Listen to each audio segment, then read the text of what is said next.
ముఖ్యమంత్రి గారు ఉప ముఖ్యమంత్రి గారు కలలు కంటున్నటువంటి అందమైనటువంటి ఆంధ్రప్రదేశ్ ను తయారు చేయడానికి తొలిమెట్టుగా ఈ కాన్క్లేవ్ ఏర్పాటు చేసుకోవడం జరిగింది. చాలా రోజులుగా అనుకుంటా ఉన్నాం.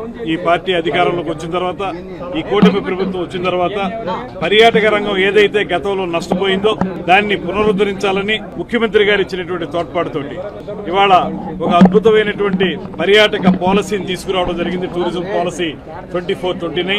దాంతో పాటు చాలా మంది చాలా కాలంగా కోరుతున్నటువంటి పర్యాటక రంగాన్ని కూడా ఇండస్ట్రీ హోదా ఇవ్వాలనేటువంటి మాట ఏదైతే ఉందో దాన్ని సాకారం చేసుకునే విధంగా ఇవాళ ప్రభుత్వం ముందుకొచ్చింది. ఈ రెండు అంశాలని దృష్టిలో పెట్టుకుని ప్రభుత్వం చేసేటువంటి ఈ కార్యక్రమాలని ప్రజలకు తెలియజెప్పడానికి ముందుగా ఎవరైతే పర్యాటక ప్రాజెక్టులతోటి ఇప్పటికే ప్రజల్లోకి వెళ్లారో, లేకపోతే కొత్త ప్రాజెక్టులు చేపట్టాలనేటువంటి ఔత్సాహికులు ఉన్నారో వారందరినీ ఒక వేదిక మీదకి తీసుకొచ్చి వారికి ప్రభుత్వం చేస్తున్నటువంటి ప్రయత్నాలను తెలియజెప్పి తద్వారా రాబోయే 5 సంవత్సరాల కాలంలో రమారమి 25,000 కోట్ల రూపాయల పెట్టుబడుల్ని ఈ పర్యాటక రంగంలోకి తీసుకురావాలనేటువంటి ఒక ప్రయత్నం జరుగుతూ ఉంది.